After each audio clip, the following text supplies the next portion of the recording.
اعوذ باللہ من الشیطان الرجیم بسم اللہ الرحمن الرحیم۔ عزیز طلبہ و طالبات، السلام علیکم ورحمۃ اللہ وبرکاتہ۔ بچوں، آج کا ہمارا سبق نمبر ہے 11۔ آج ہم سارے جو حروف مفردات ہیں ٹوٹل ان کی پریکٹس کرتے ہیں، ٹھیک ہے؟ وہ ہیں الف سے لے کر یا تک، جو اس کی مختلف بیچ میں سے کائنڈس تھیں وہ ہم نے پڑھ لی ہیں۔ امید کرتا ہوں کہ آپ لوگوں نے اچھے طریقے سے پریکٹس کی ہوگی۔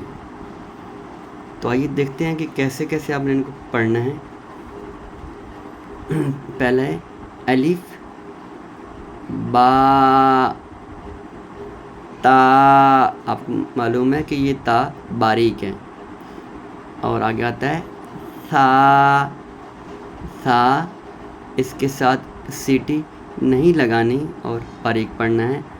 سا، جیم، ہا۔ آپ کو معلوم ہے یہ حرف حلقی ہے، حلق سے نکالیں گے ہا۔ جیسے ہم سانس لیتے ہیں، سانس کے ساتھ یعنی ہا، اور یہ حرف مستعلیہ ہے، موٹا کر کے پڑھیں گے خو۔ خو، دال، لال، را، زا، سین۔ زا اور سین سیٹی والے حرف ہیں، سیٹی لگا کر پڑھیں گے۔ سین، شین، صاد، یہ موٹا کر کے پڑھیں گے، منہ کو بھر کے نکالنا ہے، پر کر کے، ٹھیک ہے؟ اور سیٹی بھی ساتھ لگانی ہے، ٹھیک ہے؟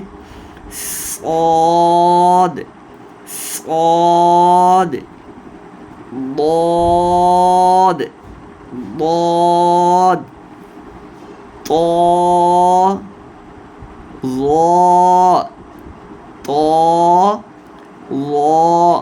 ہمیں معلوم ہے کہ یہ خا تھا، صاد، ضاد، طا، ظا، یہ سارے مستعلیہ حروف ہیں، موٹے پڑھے جانے والے حروف ہیں۔ عین، عین، یہ حروف حلقی ہے، گلے سے نکالیں گے۔ غین، یہ بھی مستعلیہ حرف ہے، غین۔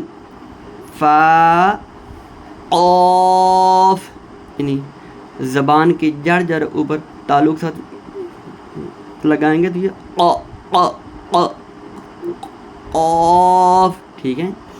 قاف، اور یہ داڑھ سے نکالیں گے کیف، قاف اور کیف۔ لام، میم، نون، واو، ہا، ٹھیک ہے؟ اس کو ہم نے پڑھنا ہے حلق سے ہا، اور یہ سینے سے ہا۔ حمزہ، یا۔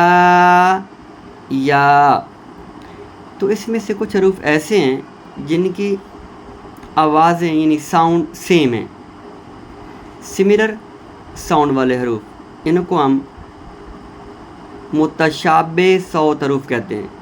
متشابہ کا معنی سملر ہوتا ہے، ملتا جلتا، اور صوت کہتے ہیں عربی میں آواز کو، یعنی ایک ہی ساؤنڈ والے، لیکن ان کے جو مخرج ہے وہ مختلف ہوتے ہیں۔ کیسے؟ جیسے تا ہے، تا اور تو، ٹھیک ہے؟ یہ تا باریک ہے، یہ تو موٹا ہے، ٹھیک ہے؟ یہ تو اور یہ بلا تا ہے، اوکے؟ تو یہ دونوں کیا ہوئے؟ متشابہ صوت، یعنی ہم آواز حروف۔ ایسے ہی سا، سین صاد، یہ تین بھی آپس میں کیا ہوئے؟ متشابہ صوت ہوئے. ایسے ہی اور دیکھیں ہا اور ہا، یعنی یہ ہم آواز ہیں لیکن مخارج مختلف ہیں. ایسے ہی دو کاف ہیں، یہ قاف کیف، قاف کیف، ٹھیک ہے. ایسے ہی لال زا اور وا، کلیئر. ایسی دال اور ضاد، ٹھیک ہے. تو ایسے حروف جن کے ساؤنڈ سیم ہوتے ہیں لیکن مخارج مختلف ہوں، ان کو ہم آواز یا متشابہ صوت حروف کہتے ہیں. ٹھیک ہے بیٹو، تو یہ آج کا آپ کا سبق ہے، اس کی آپ پریکٹس کریں. کل سے ہم انشاءاللہ پڑھیں گے حرکات کے بارے میں، ٹھیک ہے. اور اس کے بعد کچھ رولز ہیں وہ ہم بتانے کے بعد ہم انشاءاللہ قرآن پاک کو جلدی اسٹارٹ کریں گے. تو اللہ تعالیٰ ہمیں محبت کے ساتھ پڑھنے اور پڑھانے کی ذوق اور شوق عطا فرمائے. وعلیکم السلام ورحمۃ اللہ وبرکاتہ.